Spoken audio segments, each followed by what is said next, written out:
네, 여러분 굉장히 반갑습니다.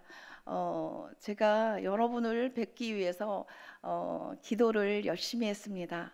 어, 제가 아까 찬송을 이렇게 들으면서 참 많은 은혜를 받았어요. 지금 이제 성가대의 찬양을 통해서도 은혜를 많이 받았는데 우리가 찬송을 통해서 이제 고백을 하잖아요, 그렇죠? 나 무엇과도 주님을 바꾸지 않으리. 다른 어떤 은혜 구하지 않으리 이런 고백을 했거든요. 저는 정말 그 고백 속에 이렇게 눈물이 나더라고요. 나 아무것도 주님과 바꿀 수 있는 게 진짜 없나? 아멘 할 수 있으면 얼마나 복된 자일까요, 그렇죠? 여러분 한번 자신을 하나님 앞에 이 시간 잠깐 생각하면서 말씀을 같이 나누면 좋겠는데요. 나는 내 자녀가 좋은 직장에, 사람들이 진짜 부러워하는 직장에 취업이 이제 앞두고 있는데 평생 주일 성수를 하기가 참 어려운 상황이다. 그런데 그거보다 좀 못 따라주지 않는 세상적으로 그런 직장인데 거기는 주일 성수가 보장되어 있다. 그러면 냉정하게 여러분, 1번이 주일 성수를 할 수 없지만 억대의 연봉을 줄 수 있는 곳이고 2번은 얼마 안 돼요. 한 2, 3천 되는데 주일 성수를 매주 할 수 있어요. 여러분 자녀가 그런 선택의 앞에 있다면 1번을 가라고 하시겠습니까? 2번을 가라고 하시겠습니까? 솔직하게 자신에게 자문자답을 해보시면 좋겠습니다. 여러분 쉽지 않은 문제죠, 그렇죠? 쉽지 않은 문제예요. 우리 지금 찬양팀이 청년같이 굉장히 젊어 보였어요. 청년일 것 같은 생각인데 어쨌든 청년들은요 결혼을 앞두고 청년 아니에요? 아 그러면 제가 이제 시력이 조금 성령의 능력으로 아주 너무 좋게 볼 수 있는 그거로 바뀌었었나 봅니다. 어쨌든 청년들이 결혼을 앞두고 선택할 때도요 정말 내가 주일 성수를 평생 잘할 수 있는 신랑감 신부감을 택할까요? 여러분 자녀들은 어떻게 결혼을 시킬까요? 조금 내려와서 여러분 자녀가 만약에 중고등부에 있다 그러면 현실적으로 중간고사 앞두고 있습니다. 근데 부흥회를 교회에서 한다고 합니다. 중등부, 고등부, 연합부흥회. 그런데 중간고사가 앞두고 있고 학원에서는 특별 보충 수업을 합니다. 여러분 교회로 아이를 보내겠습니까? 학원으로 보내겠습니까? 나는 교회로 보낸다 자신 있게. 예, 자신 있는, 예, 굉장히 역시 해운대 제일교회 살아있는 성도님들이 굉장히 많습니다. 손은 겸손해서 안 드셨으리라고 생각이 되고요. 우리 모두는 아마 그렇게 선택해야 되지 않을까, 그렇죠?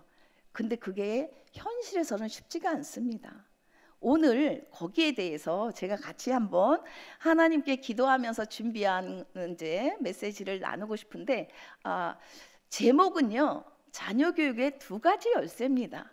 저는 올 한 해는 열쇠라는 거를 제가 꽂고 하루하루를 이렇게 연명하듯이 가고 있습니다. 그 이유가 있어요. 왠지 아세요?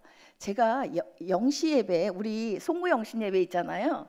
송구 영신 예배를 드리러 가려고 이렇게 했는데 그때는 저희 교회에서 이제 새해 인사를 성도님들한테 해야 되기 때문에 한복을, 여자들은 한복을 입으라고 이제 했기 때문에 한복을 집에서부터 입고 가면 한복 입고 어떻게 운전하겠습니까, 그렇죠? 그러니까 싸갖고 이렇게 성경책 뭐 이런 걸 다 챙겨가지고 차 키를 딱 가지고 내려갔습니다. 열심히 내려갔는데 요즘 차 키는 이제 이게 리모컨이잖아요, 그렇죠? 리모컨 차 키로 이렇게 뜩 했는데 안 열리는 거예요. 여러분 지문 양쪽에 들었는데 얼마나 순간 난감해요. 제가 차 키가 2개가 있으니까 그 중에 이제는 새해를 맞아서 안 썼던 키를 올해는 이걸 한번 써봐야겠다. 그리고 안 썼던 키를 가지고 내려간 거거든요. 영시 예배를 이제 드리는 시점에서 새롭게 툭 안 먹는 거예요. 보니까 배터리가 오랫동안 안 써가지고 하나로만 계속 쓰니까 안 써갖고 이 배터리가 방전이 돼서 작동을 안 하는 거예요. 얼른 집에 올라가서 다른 키를 가지고 내려와서 교회에 무사히 잘 미리 갔습니다. 그런데 운전하면서 계속 저는 이렇게 훔쳤습니다. 눈을. 왜 훔쳤을까요? 눈을. 성령의 감동을 받아서. 정말 그때 생각하면 전율이 일어납니다. 왜냐하면 그때 제 마음 가운데 하나님의 음성이 들리길, 배터리 방전 안 되게 살아라, 이거였습니다. 여러분, 우리 모두는요, 겉모습은 너무나도 훌륭한 그리스도인으로 포장하고 삽니다. 어느 누구도 예외 없이 우리는 교회 오면 대판 집에서 한 판 붓고 왔어도 안내위원으로 쓰면 어때요? 할렐루야, 반갑습니다. 그러면 하나님은 놀렐루야다 이러실 거예요, 아마. 안 그럴까요? 여러분, 전 그래서 2019년 땡 0시부터 출발하면서 매일같이 하루도 예외 없이 하나님께 물으면서 아침을 시작하고 하루 마치면서 기도하는 게, 하나님 아버지, 오늘도 성령의 능력을 충전시켜 주시고 오늘도 성령의 능력이 방전되지 않는 하루를 살게 해주세요. 여러분 다 충전돼 있습니까? 정말 중요한 건 우리가 살면서 우리는요, 어떤 나무인지 겉으로는 모릅니다. 저 사람이 진짜 감나무인지 배나무인지 무화과 나무인지 모릅니다. 뭐로 알 수 있을까요? 열매로 알아요. 열매로. 여러분, 열매를 잘 맺어야 됩니다. 열매를 맺기 위해서는 중요한 게 뭐예요? 그 나무의 뿌리예요. 뿌리가 튼튼해야 열매를 잘 맺죠. 그런데 문제는 뿌리가 썩어 있으면 열매 맺고 싶어서 발버둥을 치는데 열매가 맺어질까요? 안 맺어집니다. 그런데 정말 가슴 아픈 건 뭐냐면, 우리 자신과 우리 모든 자녀들의 뿌리는요, 사실은 죄로 오염되어 있어가지고 성령의 능력을 덧입지 않으면 우리 뿌리는 죄로 인해서 지금 작동할 수가 없는. 그러니까 어때요? 뿌리가 썩어 있으면 열매가 맺혀도 좋은 열매를 맺힐 수가 없습니다. 여러분의 뿌리는 어떻습니까? 내가 말의 열매를 맺을 때 말이 정말 하나님 보시기에 심히 좋은 모습의 말을 하십니까? 그러면 여러분은 뿌리가 튼튼하고 건강하고 성령의 능력이 내재되어 있는 뿌리입니다. 근데 입만 열면 그 권사 때문에 내가 진짜 머리 터져, 예를 들어서 이렇게 했다. 그럼 여러분 뿌리는 병들어 있는 겁니다. 다른 사람 이렇게 할 이유가 없습니다. 내 뿌리 점검 잘해야 됩니다. 여러분 자녀 뿌리 점검 잘해야 됩니다. 그래서 저는 오늘 기도하면서 그 말씀을 하나님께 감동을 받아서 준비를 했습니다. 함께 우리가 이제 그림으로 같이 가는데, 저는 이 시간 여러분에게 간절히 바라는 소원은 딱 한 가지입니다. 이분을 만나셔야 됩니다. 누굴까요? 네, 예수님입니다. 지금 이 그림은 요한복음 4장에 나오는 수가성 사마리아 여인의 그림입니다. 인생에 진짜 갈증이 심한 이 여자, 물길로 우물가에 왔다가 예수님을 만나서 인생의 영혼의 갈증까지 완전히 해결한 이 여자가 오늘 우리 자신이 됐으면 좋겠습니다. 여러분, 제 얘기는 대단한 거 하나도 없습니다. 단지 주님께서 직접 하늘에서 얘들아 이렇게 말씀을 못 하시니까 저를 도구로 삼으셨거든요. 그러니까 중요한 건 뭐예요? 도구로, 제가 잘하든 못하든 이게 중요한 게 아니고, 하나님은 이 시간 제가 필요해서 여기다 세웠거든요. 그러니까 그러니까 여러분은 저를 진짜 뭐 어쩌고 이게 외모나 모든 걸 판단하실 게 아니고 여러분에게 전달되는 하나님의 음성은 뭘까 이거에 초점 맞추시면 반드시 예수님을 만날 수 있습니다. 왜냐? 하나님은 영이시기 때문에 우리가 영과 진리로 예배할 때 만나 주신다고 약속하셨거든요. 여러분, 예수님을 우리 만나는 시간이 됐으면 좋겠습니다. 옆에 계신 분한테 같이 고백합니다. 예수님 만납시다. 예수님 만나야 됩니다. 그래서 제가 말씀 준비한 건 본문은 딱 한 절만 준비했습니다. 보라, 내가 너희를 보냄이 양을 이리 가운데 보낸과 같도다. 그러므로 너희는 뱀같이 지혜롭고 비둘기같이 순결해라. 여러분, 지혜만 있으면요 사기꾼 돼요. 사기꾼만큼 지혜로운 사람 없습니다. 정말 말을 해도요 정말 지혜로운 말을 해갖고 사람을 완전히 싹 간을 빼갈 정도로 지혜롭습니다. 여러분, 순결만 하면 이 세상에서 완전히 바보 취급당합니다. 하나님께서 우리에게 원하시는 게 과연 어떤 걸까? 이 시간 기대하면서 하나씩 갔으면 좋겠습니다. 우리는 예수님이 이게 직접 하신 말씀이죠. 예수님이 제자들을 파송하면서 하신 말씀이 예수님은 전능하신 하나님이시니까 다 아시는 거예요.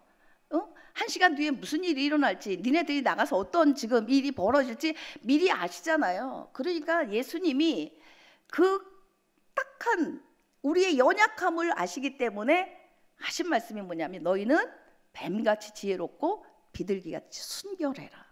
여러분, 우리가 지금 여러분은 해운대 사시잖아요. 너무 좋은 동네죠, 해운대. 모든 부산 사람들이 이렇게 선망하고 있는 동네입니다. 근데 저는 한동안은 가장 부산에서 사람들이 이렇게 불쌍하게 볼 수 있는, 그러나 저는 굉장히 자부심을 갖고 있는 우리 고신대가 있는 영 아일랜드에서 25년을 살았습니다. 영 아일랜드라고 저는 거기는 대학이 2개씩이나 있거든요. 네. 그런데 여기는 해운대는 해운대 하나밖에 없잖아요. 근데 거기 해양대도 있고 고신대도 있습니다. 중요한 건요, 여러분이 이 좋은 곳에 사시지만 뱀 같은 지혜만 갖고 사시면 안 됩니다. 제가 여기 해운대에 상당히 여러 번 왔었거든요. 이게 여러 가지 이제 집회를 섬기느라고. 근데 해운대에 계신 부모님들의 특징은 부산 어디서도 찾아볼 수 없는 그 온 마음과 뜻과 정성을 다해서 자녀들에게 올인하는 모습, 열정이 대단합니다. 제가 볼 때 그 열정에 10분의 1만 주님께 올인하면 아마 부산이 복음화되는데 놀라운 기여를 하지 않을까 그러고 싶습니다. 여러분, 지금 하나님은 이 말씀 가운데 우리에게 뭘 원하실까? 자녀에 대해서 오늘 자녀 교육에 초점이니까 자녀를 생각해 보겠습니다. 여러분 자녀 안녕하십니까? 여러분 가정의 자녀, 여기 할머니 할아버지들도 계시겠는데 여러분 손주들에게 내가 갖고 있는 신앙을 잘 전수하고 계십니까? 사실 저는 10년 정도 이렇게 중등부 전도사 사역을 한 적이 있습니다. 영 아일랜드에서. 그 친구들이 지금은 다 성장해서 이제 성인들이 다 됐는데요. 여러분, 우리가 목숨 걸어야 될 게 어디에 있을까요? 내 자녀에게 진짜 목숨 걸어야 될 부분이 있다면 어디에 목숨 거시겠습니까? 성적입니까? 등급입니까? 여러분, 등급에 목숨 거는 순간 우리는 한순간도 내 영혼 평안회를 고백할 수가 없습니다. 그게 현실입니다. 왠지 아세요? 1등 한다고 여러분 안심되나요? 그 다음에 또 1등 못할 수도 있는데 1등 하는 사람이 제일 불쌍합니다. 1등 떨어질까 봐. 저도 1등 해봤습니다. 이 1등을 고수하기 위해서 엄청 몸부림쳐야 됩니다. 어느 누구도 2등은 1등을 해야 되니까 더 힘들고 어느 누구도 내 영혼 평안해야 할 자가 아무도 없습니다. 여러분, 진짜 자녀를 사랑한다면 내 자녀가 지금 행복한가? 여기에 초점을 맞추셔야 됩니다. 내 자녀 지금 행복한가? 여러분 어떻게 하면 행복할까요?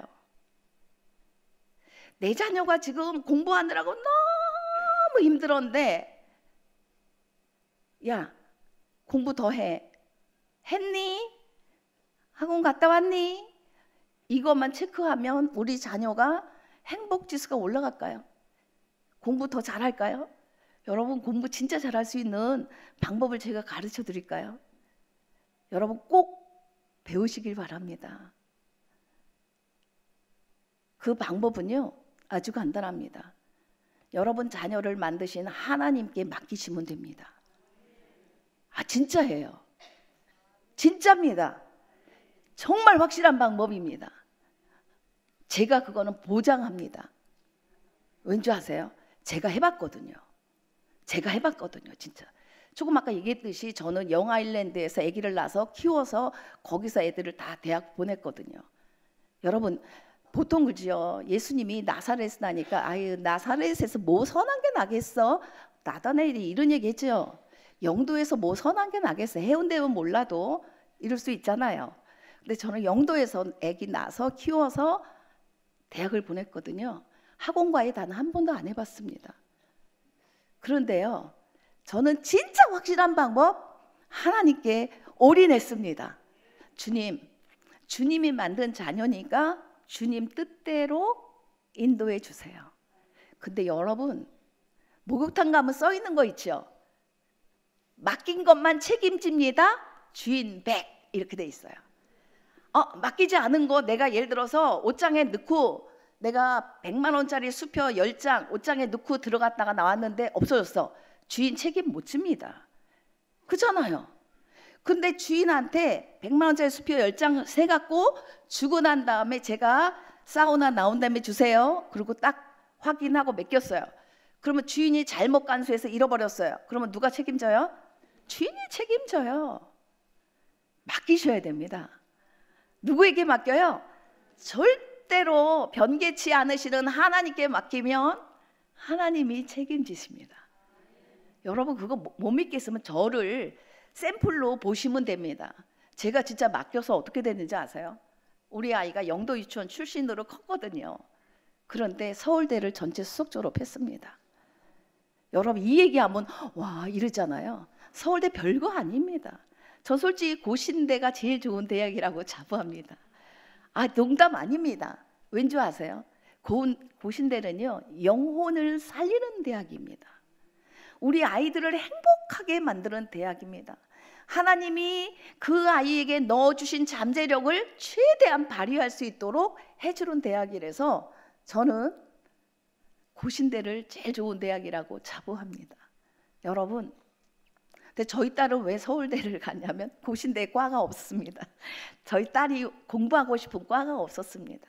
여러분 하나님을 신뢰하셔야 돼요.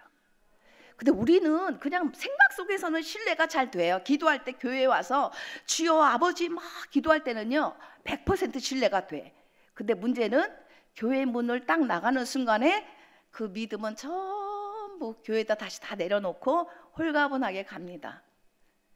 그때부터 사단은 우리의 생각을 조종합니다. 왠지 아세요? 우리의 죄성은 아직 남아있거든요. 여러분 그래서 예수님이 우리에게 부탁하신 게 뭐냐면 쉬지 말고 기도하라요. 한순간도 우리가 기도 안 하면 우리는 예수님이 아니거든요.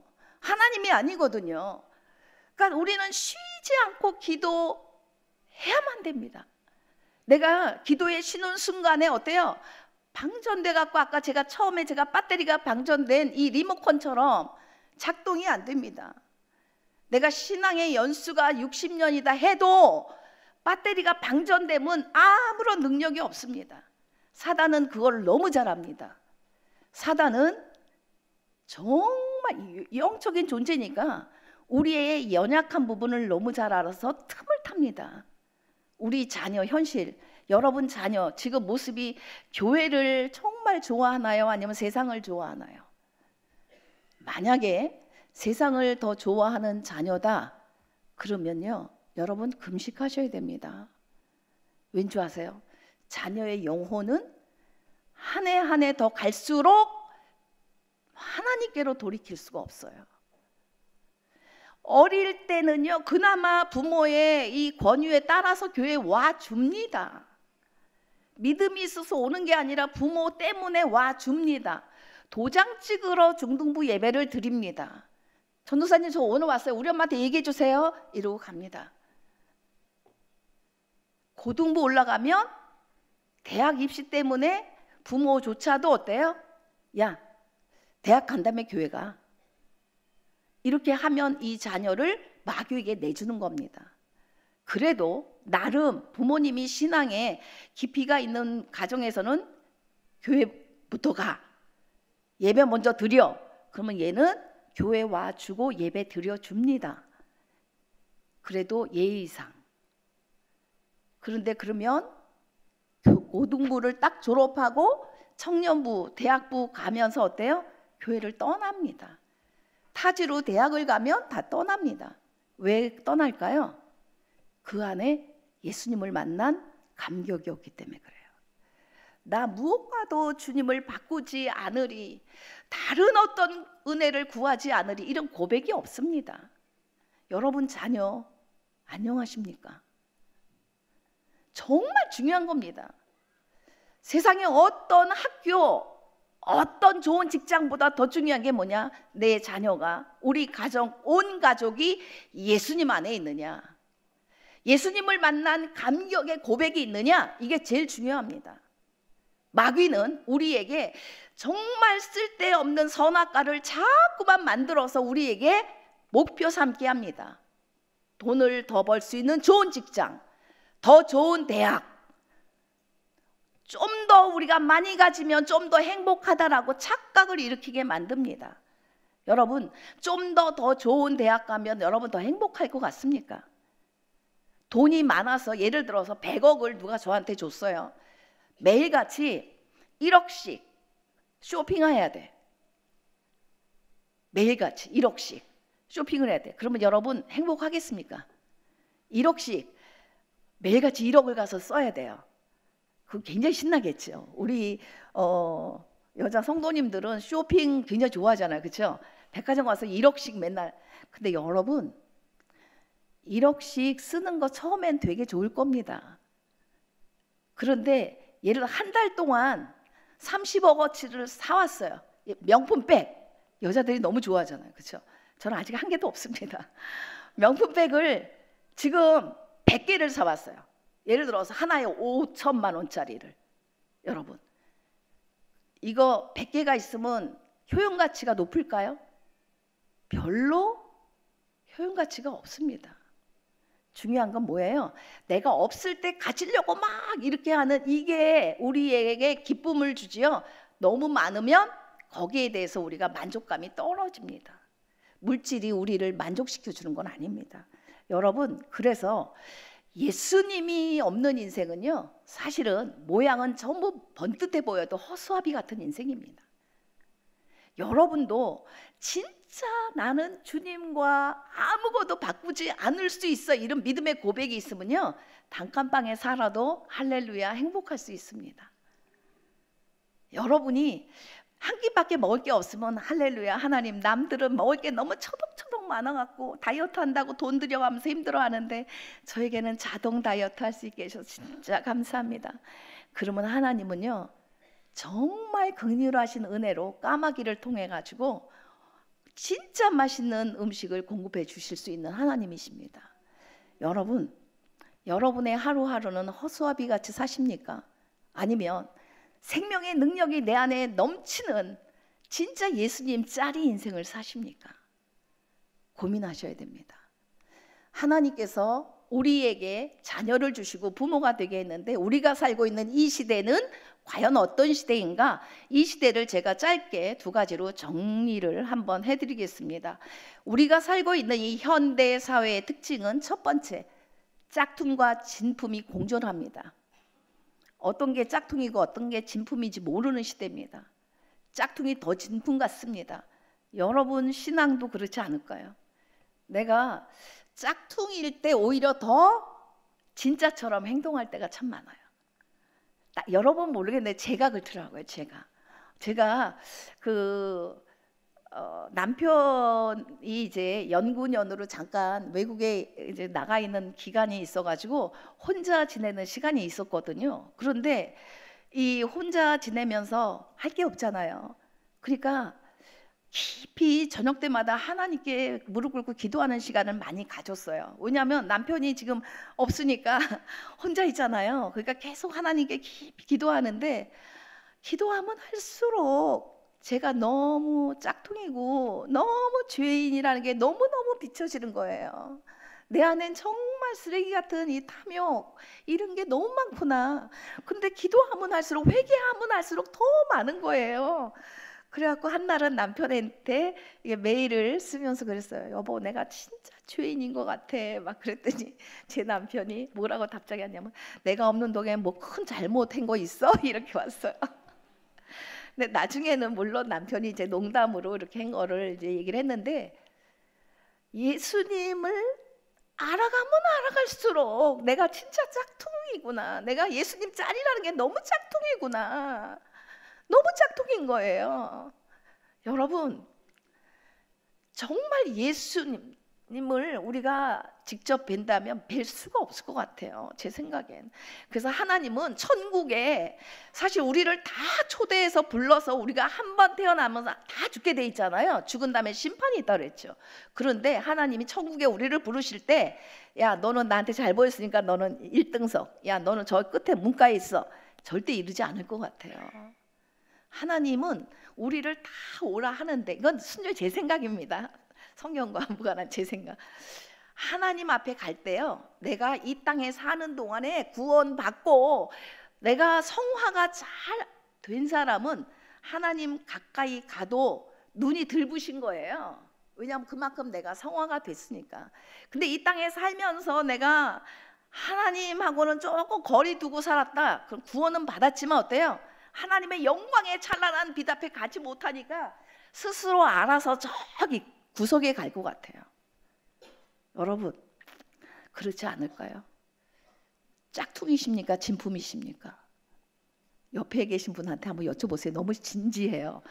혹시 권사님, 집사님 짝퉁이세요? 진품이세요? 네, 여러분, 짝퉁되면 안 됩니다. 짝퉁되면 안 됩니다. 진짜 중요한 거는요, 우리가 진짜 진품 그리스도인이라면 세상에 어느 무엇과도 바꿀 수 없는 게 믿음이라는 걸 아셔야 됩니다. 내 자녀 등급하고 신앙하고 바꿀 수 있는 게 아니라는 걸 아셔야 돼요. 두 번째는요, 이미지에 목쓴 겁니다. 우리는 포장하는데 모든 것들을 다 기울여요. 포장은 어디에 해야 되는 줄 아세요? 우리 내면에 해야 돼요. 왜요? 우리 내면에는 그리스도가 계신 곳이죠. 성령이 내주하시거든요. 성령이 내주하시기 때문에 거기에 우리가 잘 매일같이 말씀으로 우리가 포장을 잘해야 돼요. 근데 우리는 외모 포장하기에 바쁩니다. 그렇죠? 세 번째는요, 접속이 중요한 시대를 살고 있습니다. 어디에 접속하느냐에 따라서 우리의 삶은 하늘과 땅 차이입니다. 매일 눈을 뜨면서 예수님께 접속을 해야 됩니다. 하나님께 접속을 해야 돼요. 하나님, 오늘도 하나님이 없으면 난 살 수 없어요. 하나님, 내가 흔들릴 수밖에 없어요. 아까 기도하시는 우리 집사님인지 장로님인지 모르겠지만 어쨌든 기도하실 때 제가 굉장히 은혜 받았어요. 하나님, 우리는 흔들릴 수밖에 없는 존재입니다. 흔들릴 수밖에 없는 연약한 존재입니다. 그렇기 때문에 예수님께 접속돼야 돼요. 여러분이 예수님께 접속되기만 하면 우리에게는 부족함이 없어요. 네 번째입니다. 이게 우리 애들한테 굉장히 힘든 영향을 주는데, 혼동과 혼란의 성문화 시대예요. 애들이 너무 SNS 통해서, 인터넷 매체 여러 가지를 통해서 음란물에 너무 젖어 있습니다. 제가 오늘은 그게 주제가 아니니까 준비를 안 했는데요, 제가 어저께 어떤 곳에 가서 아이들 집회에 가서 그 성 문제에 대한 것들을 통계를 통해서 했는데, 애들이 너무 놀라면서도 예수님 앞에 나오더라고요. 우리는 어떻게 살아야 되느냐? 역설의 진리로 살아야 됩니다. 그리스도인들은요, 드러내는 게 아니라 나를 주님 앞에 부인하면서 십자가를 붙잡고 나가야 되는 이런 시대가 오늘날의 시대고요. 문화는 어떻게 바뀌고 있느냐? 문화는 세 가지의 전환이 일어납니다. 하나는요, 진리에 대해서 관심이 없어요. 어른들도 애들도 진리에 대해서 관심이 없어요. 진리보다 중요한 건 뭐냐? 쾌락, 명예, 풍요로운 부, 돈이 중요한 시대예요. 제가 우리 고신대 이제 신입생들이 이제 들어오면 처음에 만나서 애들한테 물어봅니다. 야, 너의 희망이 뭐니? 애들이 뭐라고 대답할까요? 100%입니다. 한 명도 예 없이 돈 많이 버는 거예요. 전부 돈입니다. 돈. 이 시대는요, 사단이 다른 거로 유혹하지 않습니다. 돈으로 유혹합니다. 돈이 선악과입니다. 두 번째입니다. 진리에 대한 기준이 없습니다. 무엇이 옳고 그른가의 문제보다 중요한 게 뭐예요? 내가 하고 싶은 게 진리예요. 그러니까 아이들도 자기가 하고 싶은 게 최고인 거예요. 내가 하고 싶은 거, 내가 느끼는 거. 그래서 이 시대는 느낌이 중요한 시대입니다. 그래서 애들이 필이 꽂혀야 공부도 합니다. 필이 꽂히지 않으면 공부도 안 합니다. 그래서 재미나는 건 뭐냐면 아이들에게 필을 제대로 꽂아주면 아이들이 잘 따라온다는 거죠. 세 번째입니다. 세 번째는 진리에 대한 통일성이 상실된 시대입니다. 그래서 진리에 대한 통일성이 없기 때문에 제각기 자기가 느끼고 자기가 생각하는 거가 최고라고 생각합니다. 그러니까 부모님들도 마찬가지입니다. 부모님이 지금 생각하는 게 최고입니다. 그러니까 아이들이 행복하지 않아도 부모님이 생각하는 게 이게 진리라고 생각하면 밀어붙입니다. 해운대보다 더 확실하게 비이성의 시대를 살고 있는 곳이 서울 강남입니다. 강남 서초동의 엄마들 정말 무서울 정도로 메모장이 진짜 성경보다도 훨씬 더 빽빽합니다. 여러분, 이런 시대에 우리 아이들이 살고 있습니다. 우리도 이런 시대에 살고 있습니다. 그래서 교육이 왜 실패하느냐? 크게 두 개로 보면요, 대상에 대한 인식을 우리는 잘 못해요. 가르치면 다 될 것 같아요. 과거처럼 계속 주지적으로 가르치면 될 것 같지만 가르쳐서 되질 않습니다. 과거에는요, 계속 가르치는 데 힘썼다면 지금은 아이들을 이해하고 아이들을 돌봄으로 이끌어가야 됩니다. 그리고 두 번째는요, 믿음으로 산다는 거에 실제를 보여줘야 돼요. 믿음으로 산다는 것이 뭔지, 믿음으로 사는 실제를 보여주는 게 사실은 가장 어렵습니다. 저도 우리 자녀 둘이 있는데 둘을 키우면서요, 사실 제가 교회에서는 중등부 애들 전도사고 집에 가면 엄마였습니다.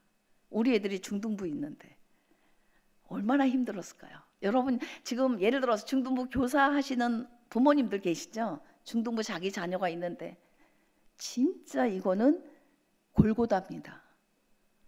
왜요? 자녀에게 이렇게 해, 이렇게 안 하죠? 야, 너 죽을래? 빨리 못해? 막 이래요. 갑자기 돌변해요. 집에서의 엄마의 모습, 교회에서의 엄마의 모습이 하늘과 땅이겠죠. 저 같은 경우는 그랬어요. 교회에서는 할렐루야, 우리 친구들 진짜 반가워요 막 이러는데 집에 가면 죽을래? 그러면 우리 애들이 제일 예수님을 안 믿을 거 아니에요.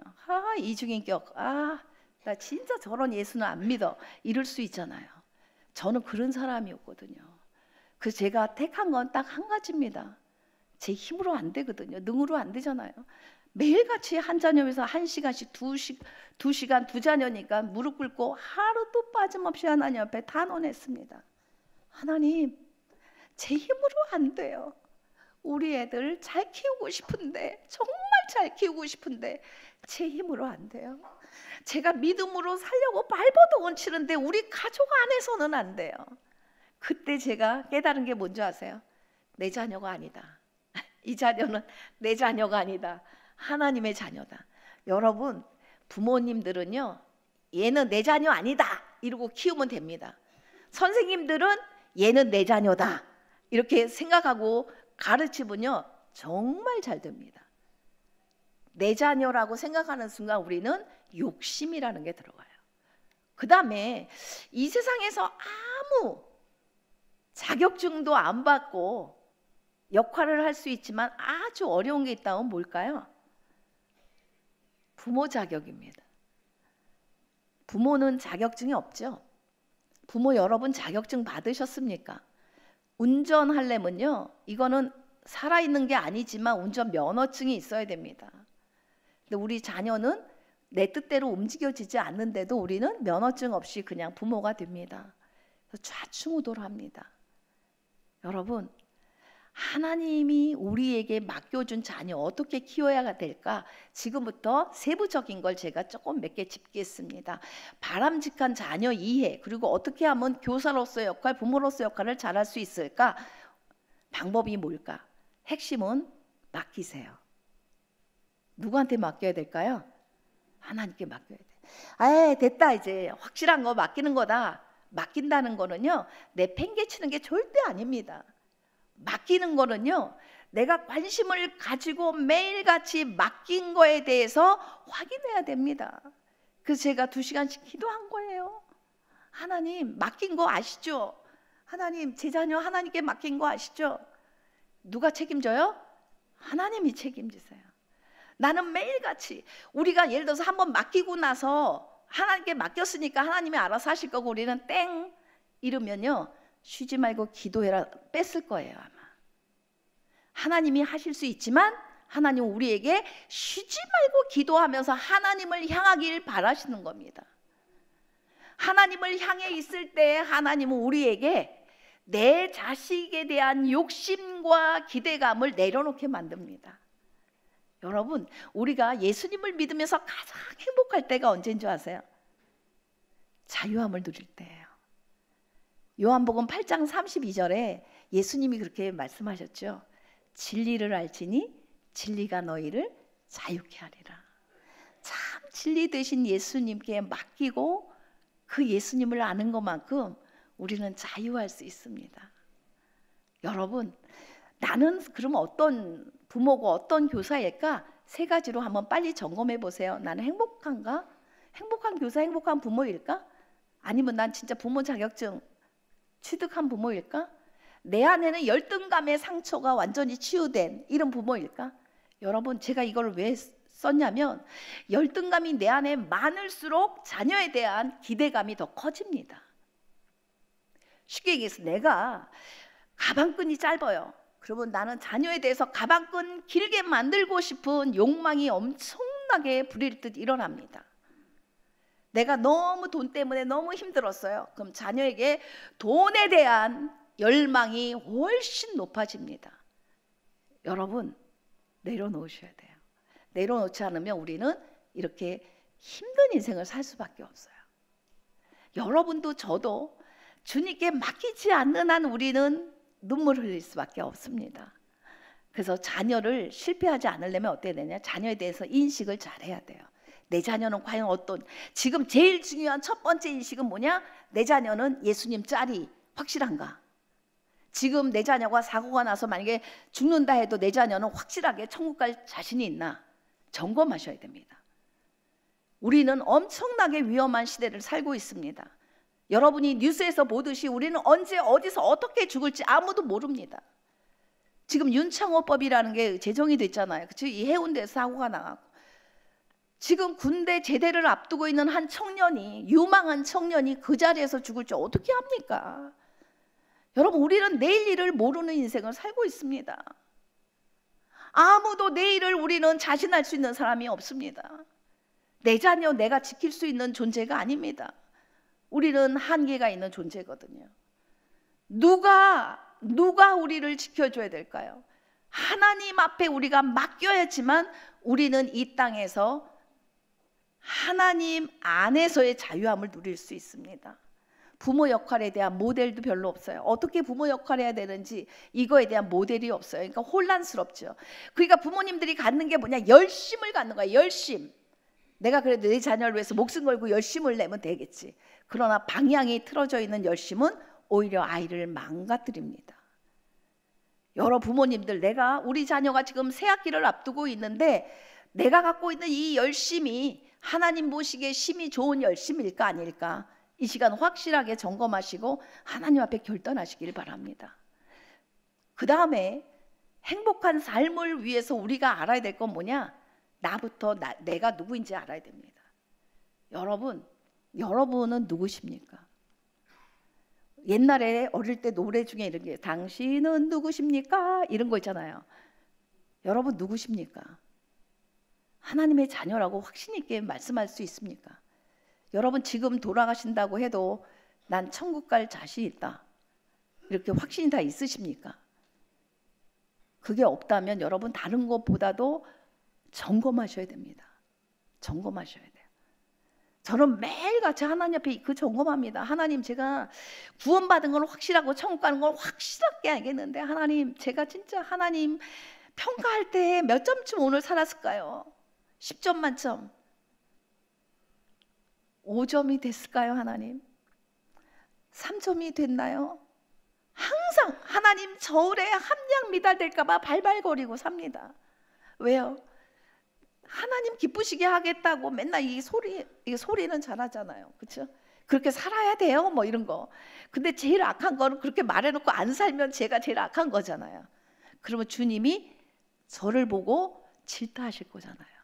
그래서 저는 솔직히 이런 거를 섬기는 게 중요한 게 아니라 하나님이 시키면 열심히 준비해서 기도하고 섬기지만 하나님 앞에 두려운 거예요. 제가 한번 가서 이렇게 섬길 때마다 그 밤에는 쫄면서 기도합니다. 하나님, 제가 말은 이렇게 했는데 하나님 앞에서 제 모습은 하나님 몇 점이나 되나요? 이게 과제입니다. 난제입니다. 여러분 점검해 보세요. 과연 나는 누구일까? 이 집에 아기가 태어났어요. 이분이 아빠고요, 이분이 엄마고, 얘는 영철이에요. 이름이 영철이 누구 닮아갈까요? 그림 보면 딱 아빠죠. 호빵입니다. 자식은 부모를 닮게 돼 있어요. 아빠와 나는 닮습니다. 그렇죠? 분명히 자식이 닮습니다. 여러분, 우리는 하나님의 자녀라고 자부합니다. 누가 뭐래도 나는 해운대 제일교회 장로님이야, 나는 권사님이야, 다 자부합니다. 그러면 여러분, 신앙의 연수가 높을수록 우리 누구 닮아가야 될까요? 예, 하나님 닮아야 되겠죠. 예, 옆에 계신 분 얼굴 살짝만 봐주세요. 야, 하나님 닮으셨나? 하나님 닮으셨나? 여러분, 왜 그런 얘기 많이 하잖아요. 그 전도 집회 같은 거 이렇게 할 때마다 제일 좋은 전도지는 우리 얼굴이에요, 뭐 이 얘기 많이 하잖아요. 여러분, 얼굴이 어제보다 오늘 예수님을 더 닮았나? 여러분 한번 생각하셔야 돼요. 저는 취미가 뭐냐면 이렇게 셀카 찍는 게 취미입니다. 셀카. 그 우리 아들이 한 번은 그걸 보더니 저한테 그러더라고요. 엄마 지금 노아 가정을 찍고 계시는지 모르죠? 이러더라고요. 우리 아들이 보는 관점은 노아 가정을 엄마가 찍고 있는. 근데 저는 그게 아닙니다. 제 폰에 보면 제 얼굴만 가득합니다. 왠지 아세요? 딱 한 가지입니다. 어제보다 오늘 얼마나 예수님 닮았을까?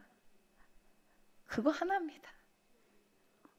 제 주름이 이렇게 생기는 건 당연한 자연 이치잖아요, 그렇죠?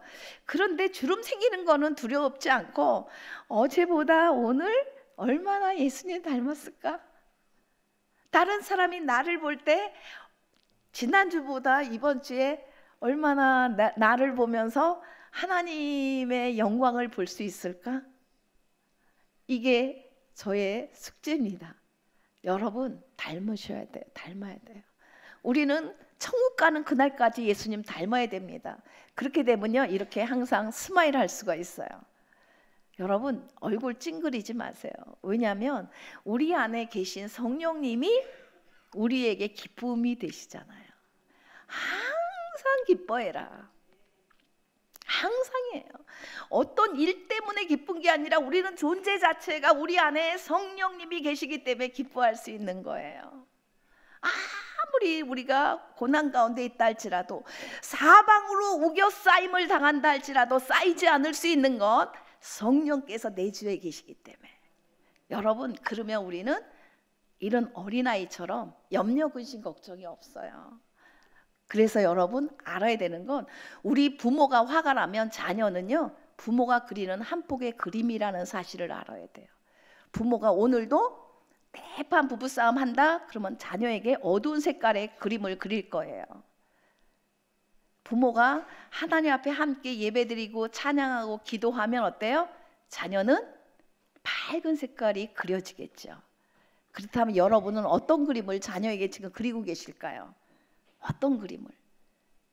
여러분의 자녀의 존재 가치는요, 여러분이 자녀에게 얼마나 하나님의 사랑으로 사랑했는가에 따라 달라집니다. 내가 갖고 있는 탐욕스러운 집착적인 사랑이 아니고 하나님의 사랑으로 얼마나 내가 용납하고 수용해 줬는가. 여러분, 지금 애들을 우리가 키우면서 내가 할 수 없지만 그래도 내가 하나님께 지혜를 구해서 할 수 있는 두 가지 키를 제가 마지막 점검하고 마치도록 합니다. 키를 제가 여러분에게 알려드리는데, 행복한 자녀로 키울 수 있는 방법 뭘까요? 좋은 부모가 돼야 돼요.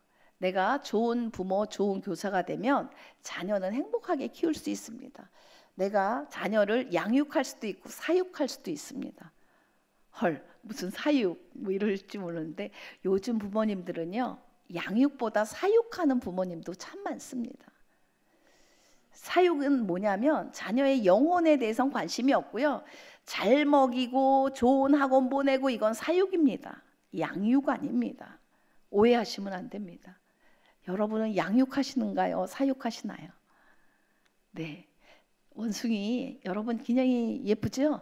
원숭이와 우리 자녀가 다른 한 가지가 있다면 뭐가 다를까요? 뭐가 다를까요? 얘는 죽으면 흙으로 그냥 갑니다. 끝입니다. 우리 자녀들은 절대로 흙으로 가는 걸로 끝나는 존재가 아닌 걸 다 아시잖아요. 그렇죠? 인간에게는 영이 있습니다. 하나님의 형상이 담겨 있어요.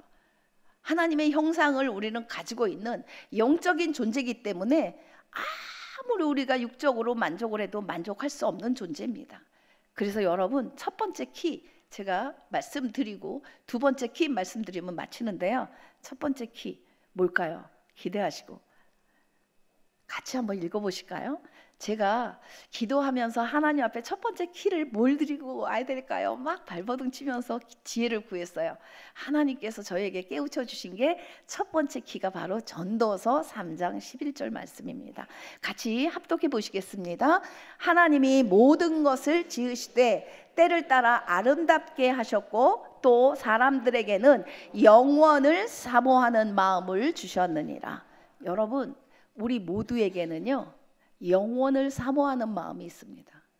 그래서 하나님을 안 믿는 사람도요, 돌부처도 찾아갈 수 있고요, 큰 나무를 성황당 만들어 섬길 수도 있어요. 왜요? 모두에게는 영원을 사모하는 마음을 넣어주셨기 때문에 우리 안에는요, 신을 만들어야 하다못해 내 주먹을 믿어 자기 주먹이 신이 되는 뭔가의 영원에 대한 사모하는 거 우리 안에 다 있다는 사실이죠. 우리 자녀를 잘 키울 수 있는 첫 번째 키는 뭐냐? 영원을 갖고 있는 자녀이기 때문에 영원의 만족을 누릴 수 있도록 해줘야 돼요. 영원의 만족을 누릴 수 있게 해주는 방법이 뭘까요? 예수님을 만나도록 해야 돼요. 가장 중요한 첫 번째 키는 예수님 만나게 해야 돼요. 확실하게 예수님 만나게 해야 돼요. 저는 두 자녀를 키우면서 두 자녀 모두 제가 중등부 전도사 할 때 우리 부서에서 눈물 콧물 쏟으면서 이 자녀들을 위해서 하나님께 맡기고 기도할 때 둘 다 예수님을 인격적으로 만났어요. 저는 그게 무엇보다 감사합니다. 세상에 어떤 것보다 감사한 게 뭐냐? 두 자녀가 다 성장해서 예수님 제1주의로 산다는 거예요. 여러분, 그거보다 더 좋은 거 없습니다. 세상에 두 자녀가 다 성장해서도 예수님이 나의 인생의 주인이라는 거 부인하지 않고요, 그 하나님 앞에서의 하루하루 예배가 가장 중요하다고 인정하고 사는 삶, 누가 책임질까요? 하나님이 책임지십니다. 여러분, 어떤 좋은 대학을 나와서 책임지는 게 아니고요, 내가 어떤 좋은 직장에 들어가기 때문에 책임지는 게 아닙니다. 중요한 건 하나님을 만나도록 해야 돼요. 그래서 지금 잠언 9장 10절을 보면 하나님을 만나고 하나님을 아는 게 어떤 거냐? 구체적으로 같이 한번 합독하십니다. 여호와를 경외하는 것이 지혜의 근본이요 거룩한 자를 아는 것이 명철이니라. 우리가 처음에 마태복음 10장 말씀을 읽으면서 뱀 같은 지혜와 비둘기 같은 순결을 가지라 그랬거든요. 지혜가 뭐냐? 하나님을 경외하는 거라는 거죠. 하나님을 경외하는 게 가장 중요한 지혜입니다. 여러분, 지혜가 부족한 자는 어때요? 하나님께 구해야 돼요.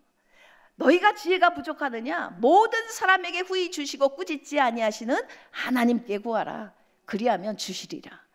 이게 야고보서 1장 5절에 약속하신 하나님의 말씀입니다. 여호와를 경외하는 자녀. 그러면 어때요? 부모가 먼저 여호와를 경외해야 됩니다. 아는 게 뭘까요? 거룩한 자를 아는 게 뭘까요? 아는 거는요, 우리가 친밀해져야 알 수 있습니다. 하나님과 친밀하지 않으면 하나님을 알 수가 없어요. 친밀해야 돼요. 부부가 친밀하지 않으면 서로 알 수가 없습니다. 부부가 친밀해야만 서로 알 수 있듯이 하나님과 친밀할 때 우리는 하나님을 알 수 있습니다.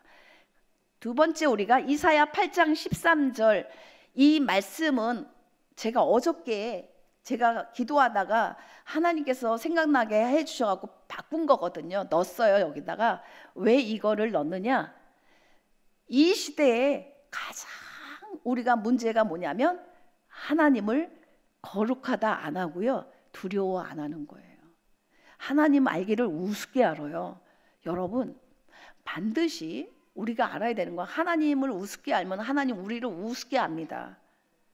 우리 기도해도요, 우습게 여기십니다.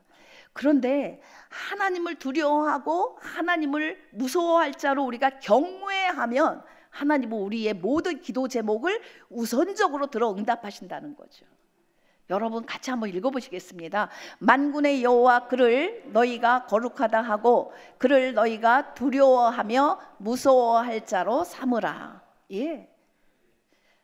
세상에 지금 이 말씀은요, 지금 이사야 8장에 나오는 이 말씀은 그 당시에 모든 이스라엘 백성들이 아수르를 무서워하는 거예요. 아수르가 침략해 오니까 세상에 아수르의 이 세력 안에 무서워 벌벌 떨고 하나님은 안중에도 없습니다.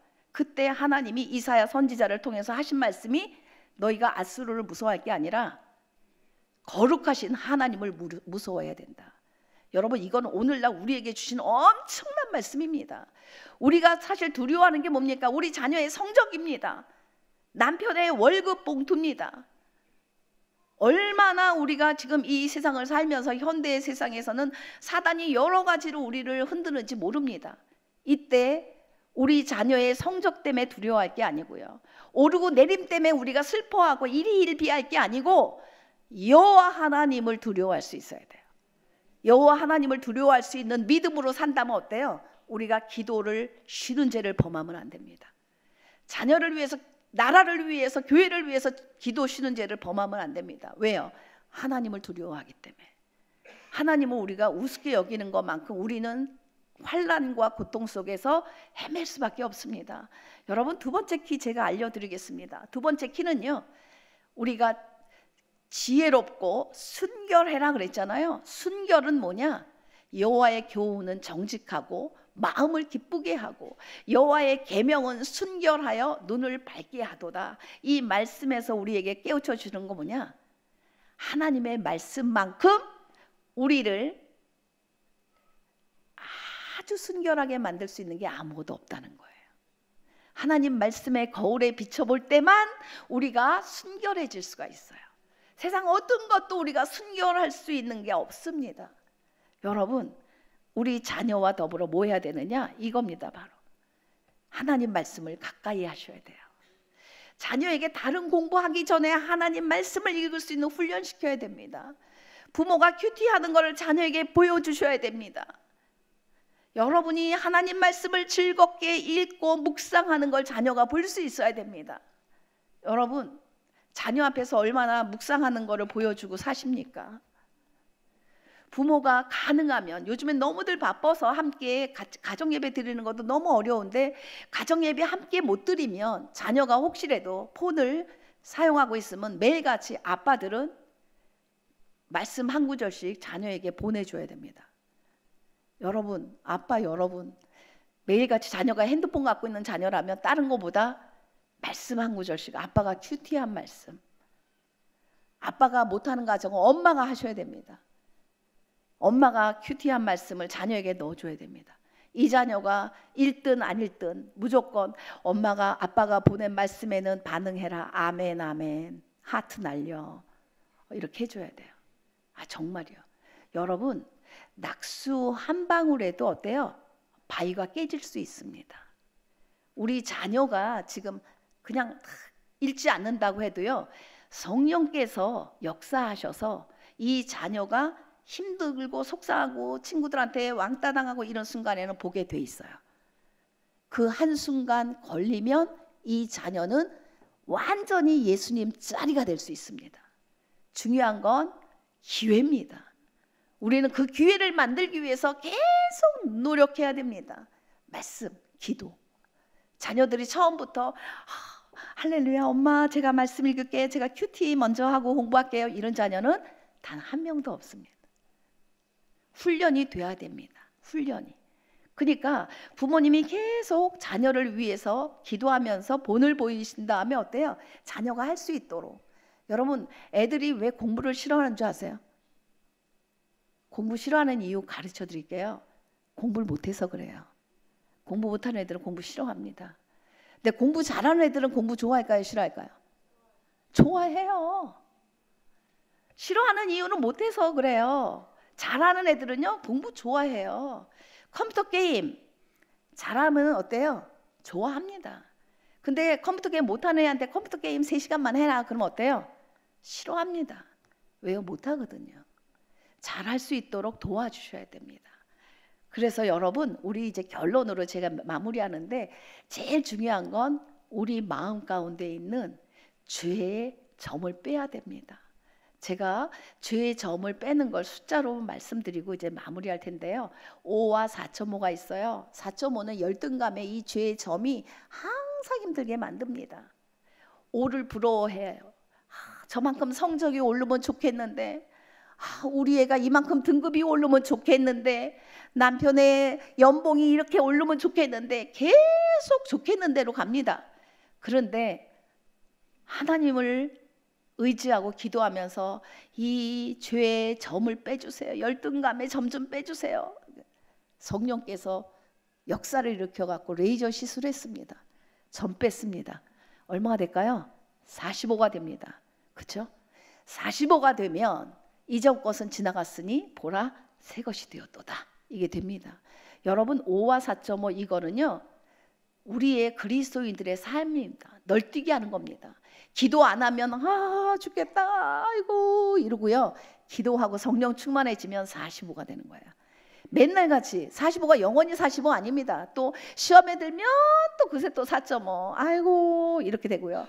성령 충만하면 할렐루야 그리 아니하실지라도 나 무엇과도 주님을 바꾸지 않으리 이렇게 가고요. 그런데 여러분, 중요한 게 뭔지 아세요? 4.5일 때는요, 세상이 이렇게 암울하게 보여요. 그런데 45가 된다고 세상이 바뀌는 게 아니고 똑같은 세상이 이렇게 아름답게 보여요. 여러분, 이게 하나님의 능력입니다. 여러분이 아무리 기도한다고 갑자기 꼴등하는 자녀가 1등 안 합니다. 그런데 문제는 뭔지 아세요? 하나님, 지금은 꼴등하는 우리 아들이라 할지라도 주님이 역사하시면 하나님의 영광의 도구가 될 줄 믿습니다.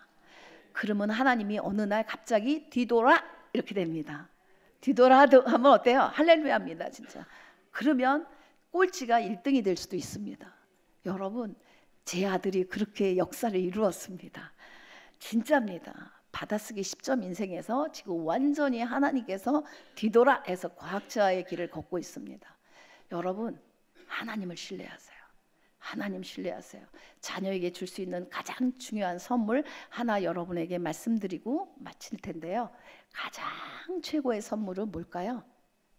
여러분 자녀에게 줄 수 있는 최고의 선물, 시간 가니까 제가 알려드릴게요. 행복한 부모의 모습이에요. 절대 자녀 앞에 싸우지 마세요. 싸울 일이 있으면 나가서 싸우세요. 나가서 대판 싸우시고요. 그 다음에 해운대 백사장 걸으면서 동백섬 돌면서 살래말래 막 시고 싸우고 돌아올 때는 케이크 쌓고 들어오세요. 여러분, 자녀 앞에 절대 싸우지 마시고 자녀 앞에 하나님의 영광 가리운 일을 하지 마시고 행복한 모습을 보여주세요. 왠지 아세요? 그게 자녀에게 비료가 됩니다. 결론입니다.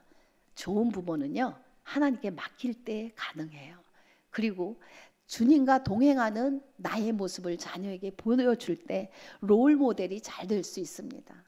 그리고 자녀에게 하나님께서 이 자녀에게만 독특하게는 잠재력이 있거든요. 뭘 해도 그거는 잘하게 만든 게 있습니다. 그거가 잘 발현될 수 있는 부모가 될 수 있도록 그렇게 안내자 역할을 잘 하시면 될 것 같습니다. 기도하시겠습니다. 아버지 하나님, 고맙고 감사합니다. 부족한 제가 하나님 부름을 받고 오늘 이 귀한 단에서 하나님, 우리 부모님들이 어떻게 하면 자녀 교육을 잘해 나갈 수 있을지 두 가지의 키를 전달해 드리고 갑니다. 아버지, 우리 모두는 연약하기 때문에 하나님 금방 잃어버릴 수밖에 없습니다. 성령께서 저희들을 붙잡아 주시고 인도해 주셔서 하나님, 오직 하나님의 은혜로만 우리가 좋은 부모가 될 수 있도록 인도하고 역사하여 주시옵소서. 예수님의 이름으로 기도드립니다. 아멘.